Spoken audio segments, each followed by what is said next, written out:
The Southwind Coach Conversation brought to you by Becker Hardware and Dave's Collision Shop. We're with head coach Jason Ohrt, and the Warriors clinched a playoff berth with a 34-28 win over North Tama on the road last week. Looking at that game, Coach, what were your takeaways? We did a really good job of coming out and establishing the run game on offense. Nice, another 17 play opening drive with a score.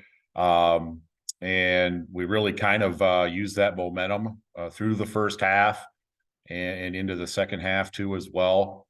North Tama has a really, really good quarterback and a really good passing game, and they were able to kind of make some plays in the second half and kind of climb back in it. We had a special teams breakdown on the punt team, and they blocked a punt, ran that in for a touchdown. But the offense was able to come right back out and score 2 plays later. So we were able to do what we needed to do on the ground game in order to win.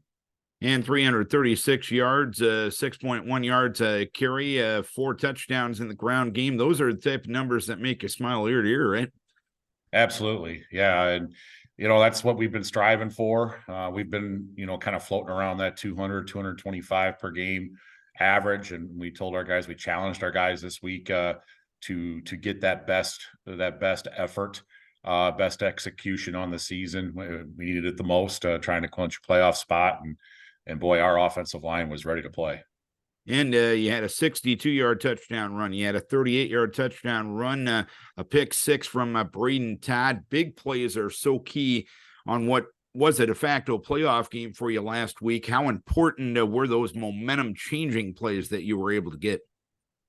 Yeah, and that's the element of the option for the offensive touchdowns, Darren. Actually, all 4 of our offensive touchdowns were on the option. We had 2 keeps by Brady Orton, and we had 2 pitches to Nolan Sabelka coming in orbit motion. And so the option game was really a big factor for us. We were able to execute really well. They tried to slow down the dive a little bit. We were still getting pretty good chunks on the dive, but when they kind of crashed from the outside, we just made really nice reads and executed really well. And that's why we do what we do, and we prepare that way for that week in and week out.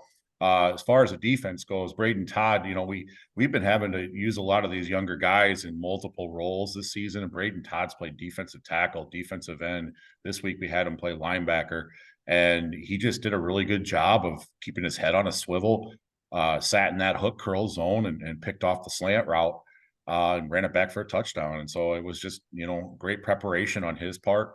He watches a lot of film, and a lot of our kids do. And he really got himself ready to play this week. And how much versatility, how much does that versatility help you out, knowing the fact that you can have kids like Braden, and I'm sure some other kids that can play multiple positions on that side of the ball? Yeah, and we need it because we only have about 20 varsity players. So we move guys around a lot in practice and week in and week out. And sometimes the kids get a little antsy, like wanting to know, hey, coach, what position am I playing this week? Because every week it's a different opponent, especially on defense. We got to try and put certain players in certain positions to help the team overall first. I mean, that's our number one goal, is to get to play well as a unit. And sometimes we got to move guys around to do that. I really feel good about how we coach them week in and week out. Try not to overload with information, focus on a few key things, and just let them go play. And you did clinch a playoff berth, but you look ahead to this week. If you guys take care of business and get some help, you could shimmy your way up into a home game in the playoffs. Is that kind of the best case scenario, knowing the fact that one of your season goals has been accomplished, but there's still a lot to play for this week? Absolutely. We can only control what we can control at this point, and we just need to go out there and try to beat a team that's hungry for a win. But yes, we've had those discussions. We've talked to our kids, and our kids know that they've put themselves in a really good position despite starting 0-3. And we've accomplished every goal to this point. From that moment, we told our guys, hey, we believe we can win out, and we're going to try and do that here in the regular season. And we've been here before, Darren, and I've seen teams come into the postseason, started off kind of sluggish, start slow, whatever, because of injuries and whatnot. Nobody wants to play a hot team coming into the postseason in that first round, regardless of seed. So we're going to be that team, I think, coming into the postseason. What do you credit that turnaround to?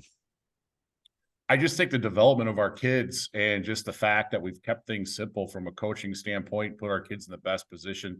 And then obviously getting someone like Parker Timp healthy and back on the field, big contributing factor. I mean, obviously when he's out there, we're our best. And so I think we've had those close losses that we had at the beginning of the year.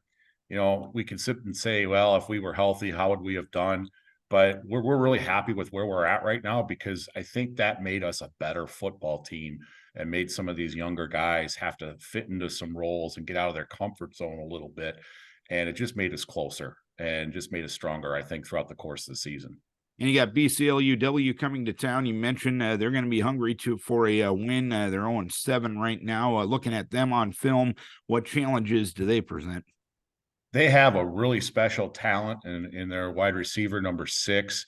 They do a lot with him. He is a big play threat wherever he is on the field. They've just had a hard time sustaining drives throughout most of the season. So they really rely on the big play from him on an offensive standpoint. Defensively, they like to blitz a lot, which is not something we're used to seeing. Being an option team, we don't really get a lot of blitzing just because we're so used to teams wanting to play assignment football. So that blitzing element, we're really starting to kind of get a feel for this week in practice and work on some things. And there's things that we can do to counteract that.